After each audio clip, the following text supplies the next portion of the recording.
23 अगस्त और 24 अगस्त को जोधपुर से साबरमती के बीच चलने वाली वंदे भारत ट्रेन को 2 बार डिरेल करने की साजिश की गई। पहली घटना 23 अगस्त को जवाई बांध बिरोलिया के बीच घटी, जहां ट्रैक पर 5 किलो वजनी सीमेंटेड कंक्रीट ब्लॉक रख दिया गया था। ट्रेन इस ब्लॉक से टकराई और लोको पायलट ने अपनी सूझबूझ से इमरजेंसी ब्रेक लगाकर ट्रेन को रोक दिया। कैमरों में साफ तौर से देखा गया कि ट्रैक पर सीमेंटेड ब्लॉक रखा हुआ था। अगले ही दिन यानी 24 अगस्त को उसी स्थान पर फिर से 2 और सीमेंटेड ब्लॉक मिले, जिन्हें समय रहते हटा लिया गया था। इस तरह की घटनाओं से यह सवाल उठता है कि आखिर कौन लोग हैं जो इस तरह की खतरनाक साजिशें कर रहे हैं। क्या इनका मकसद केवल ट्रेनों को डिरेल करना है या फिर इसके पीछे कोई बड़ी साजिश है। राजनीतिक और सामाजिक दृष्टिकोण से देखें तो ट्रेन डिरेल की घटनाएं एक गंभीर चिंता का विषय है। भारत में रेलवे न केवल लोगों के आवागमन का एक महत्वपूर्ण साधन है, बल्कि ये देश की अर्थव्यवस्था की भी रीढ़ है। किसी भी ट्रेन दुर्घटना का सीधा असर जनता की सुरक्षा और उनकी आर्थिक गतिविधियों पर पड़ता है। लेकिन सोचने वाली बात यह है कि क्या वाकई आज मानव जीवन की कोई कीमत नहीं रही। 375 यात्रियों से भरी ट्रेन जो मात्र कुछ मिनटों की दूरी पर थी, अगर समय रहते न रुकती तो आखिर क्या होता।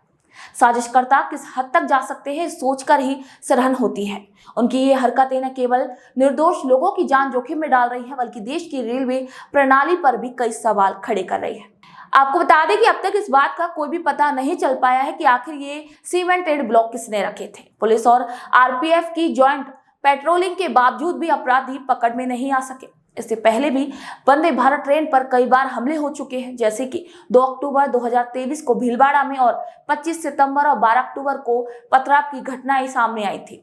इन सभी घटनाओं से स्पष्ट होता है कि ये साजिशें पूर्व नियोजित थी और इसका मकसद केवल और केवल दुर्घटना कराना नहीं था, बल्कि देश में अस्थिरता भी फैलाना हो सकता था।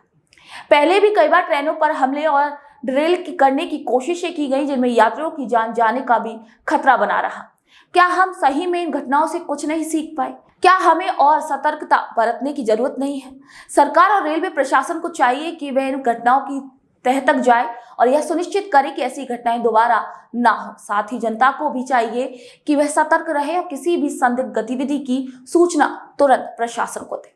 वहीं इन घटनाओं को देखते हुए कुछ सवाल उठते हैं कि क्या ट्रेन यात्रियों की सुरक्षा के लिए रेलवे पर्याप्त कदम उठा रही है?